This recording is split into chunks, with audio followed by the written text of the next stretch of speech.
Hey everyone, and welcome to a deep dive that, well, might surprise you. Yeah, it's a story that's often overlooked, but Oh, absolutely. it's packed with drama and intrigue and, those tough questions Yeah. about morality and justice that we're still wrestling with today. We are definitely going to get into all of that. Okay. We're diving into the book of Genesis, chapter 34, the story of Dinah. Ah, Dinah. Yeah. It's a story, well, it's got everything: family drama, cultural clashes, Oh, yeah. and some seriously tough questions about justice and revenge. And what makes it even more fascinating is how it reflects those timeless issues Yeah. that we see playing out even today. Okay, so to set the scene, we've got Jacob and his family, including their daughter Dinah, Mm-hmm. living in Canaan. Yeah. But they're not exactly fitting in with the locals. Right, they're outsiders. Yeah, and it's in this setting that Dinah decides to, well, To go out and about. yeah, to go out and meet the women of the land. Seems innocent enough on the surface, right? Well, you got to remember, this isn't just like grabbing coffee with the girls. Oh. In that culture, for a young woman to go out alone, especially to mingle with a different group, Oh, yeah, that's it a, was a big no-no. It could be seen as like crossing a line, yeah. and the consequences, well, let's just say they could be pretty serious. And that leads us to the central event, Dinah's encounter with Shechem. He's the son of the local ruler, Hammer. Right. And the text uses some pretty strong language here, saying he takes her and defiles her. It's intense language. It's jarring. Yeah. It's Yeah. really jarring.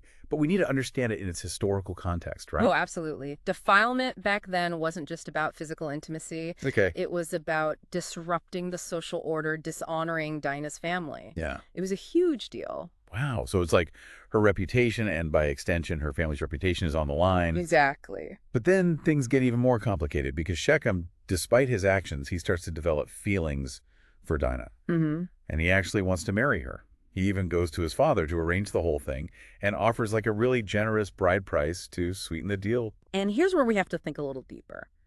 Was Shechem really in love? Or was this a calculated move? Marrying Dinah would give him a connection to Jacob's family, and they were known for their wealth and resources. Oh, so it's kind of like a power play. It's like an ancient power play with a marriage proposal as the bargaining chip. So maybe it's a bit of both love and a savvy political move, right? I mean, back then, alliances between families, Oh, yeah. they were everything. They were huge. It was like a modern-day merger, but with way higher stakes. Exactly. And the text even mentions that Shechem's dad really emphasizes the economic benefits of this union. Oh, he does. Like it would bring prosperity to the whole city. Right. It suggests there were some very practical considerations at play. So trying to convince a whole city to get on board with this, they would need some serious incentive. For sure.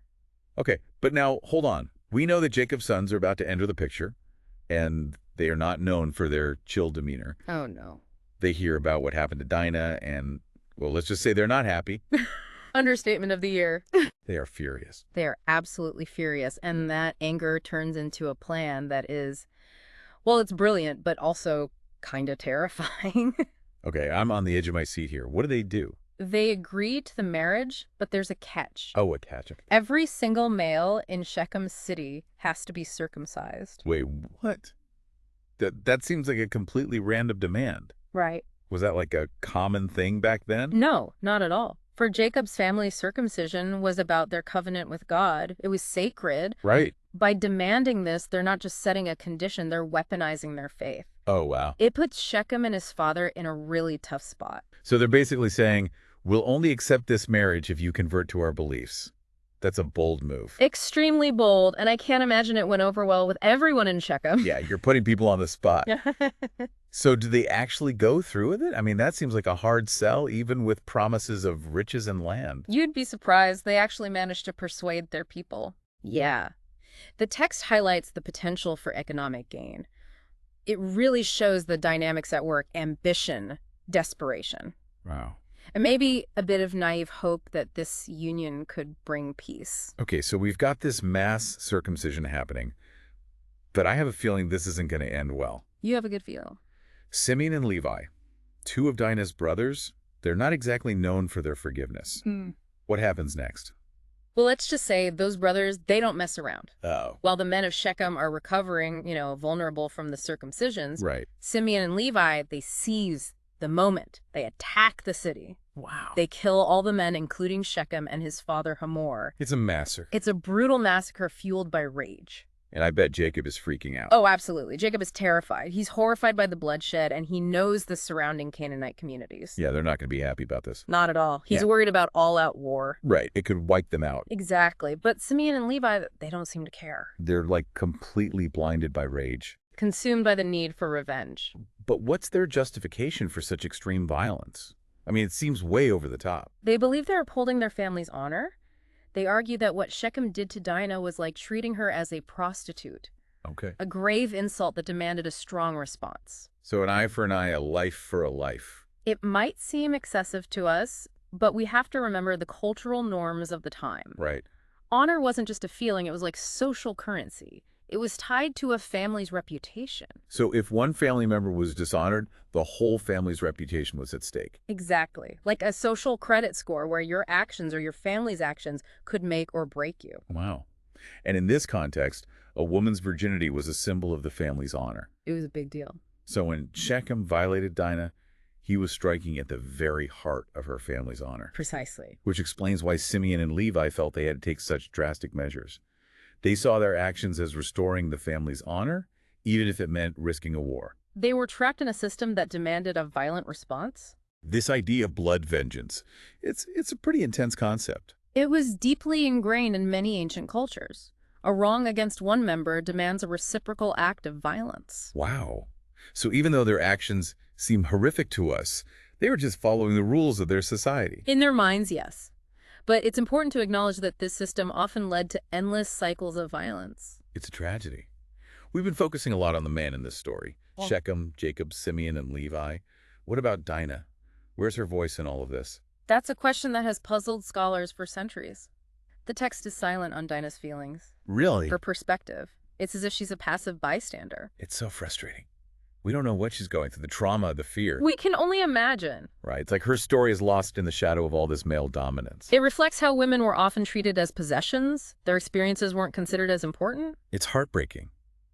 But even in this silence, Dinah's story still resonates. It does. It makes us confront these uncomfortable truths about justice, family, and trauma. So we've seen the initial encounter, the deceptive agreement, the revenge, and the tension between Jacob and his sons. What happens next? What are the lasting repercussions of all this? Yeah. Okay, so we're back, and things are about to get even more intense as we explore the aftermath of this whole ordeal. And we've got Jacob fearing for his life, his sons acting like they're in charge. What happens next? Well, the impact of what Simeon and Levi did, it kind of ripples through the rest of Jacob's story. It's like this underlying tension between Jacob wanting peace and his sons being well. Yeah, a little more impulsive. Yeah, let's just say they have their own way of dealing with things. So does this event kind of set the stage for future conflict? Oh, absolutely. It kind of sets this precedent for violence and deception that keeps popping up for generations, even though Jacob's like, hey guys, what are you thinking? He can't really control them. They're kind of doing their own thing, and that has some serious consequences down the road. It's like he unleashed something he can't put back in the box. But before we get too far ahead, what about Dinah? After she's brought back from Shechem, does the text tell us what happens to her? You know, it's really sad Dinah's voice, which was already pretty quiet, it disappears completely after the massacre. We're left wondering what happens to her. Does she find love? Does she heal? We just don't know. It's like her story gets lost in all the male drama. It really highlights how women were often treated as possessions. Their experiences weren't seen as important. But even with this silence, Dinah's story still has something to teach us. It makes us think about justice, family dynamics, and the effects of trauma. So after all this, what are the big takeaways from this story? What lessons can we learn from all this mess? For me, one thing that stands out is that violence usually leads to more violence. What Simeon and Levi did, even if it made sense in their culture, it created more suffering. It started a chain reaction that went on for generations. So even when we think we're doing the right thing, our actions can have consequences we don't expect. Exactly. It reminds us to be empathetic and understanding. This story, even with all the tough stuff, encourages us to see things from everyone's perspective, even those we might disagree with. It's like we have to look at all sides of the story to really understand it. And I think the biggest lesson is that even in these ancient stories, there's always more to discover. There are hidden messages that make us think critically and face some hard truths.